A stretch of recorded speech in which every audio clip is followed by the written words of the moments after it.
We'll be consolidating the 5 bills regarding the national minimum wage system.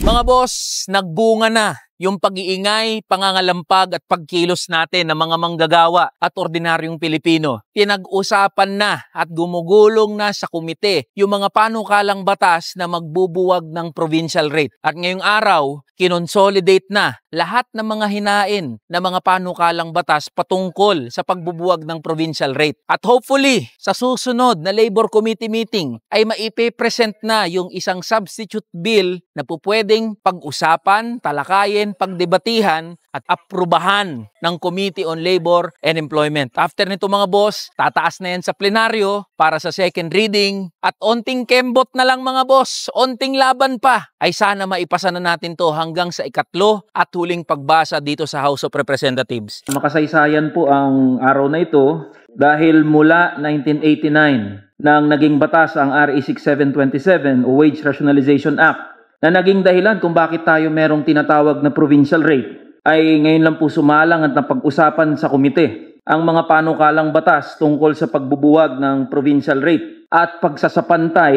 ng minimum wage sa buong bansa. 36 na taon na po itong iniintay ng mga manggagawa at ordinaryong Pilipino. Paano po maipapaliwanag sa pinakasimpleng paraan na dapat magkaiba ang sahod ng mga manggagawa sa mga probinsya at Metro Manila kung ang batayan lang ay ang lugar kung saan sila nakatira? Paano rin maipapaliwanag sa pinakasimpleng paraan na dapat magkakaiba ang sahod ng mga manggagawa kung pare-parehas naman ang kanilang ginagawa? Isa sa ginagamit naming halimbawa, Mr. Chair, ang fast food crew at mga waiter sa Cebu ay parehas ng ginagawa sa mga manggagawa ng Jollibee dito sa Quezon City. Ang mga construction workers sa Bulacan at Pampanga ay parehas ang bigat ng trabaho at pagod sa mga construction worker sa Makati. Pero bakit kahit parehas ang pagod at oras ng trabaho, magkakaiba ang sahod? Kaya itinatanong namin, Mr. Chair, mas mabigat ba ang isang sakong semento sa probinsya kumpara sa Metro Manila? Mas matagal bang lutuin ang Chicken Joy sa Muntinlupa kumpara sa Chicken Joy sa San Pedro, Laguna? The cost of living argument also is no longer applicable in this issue.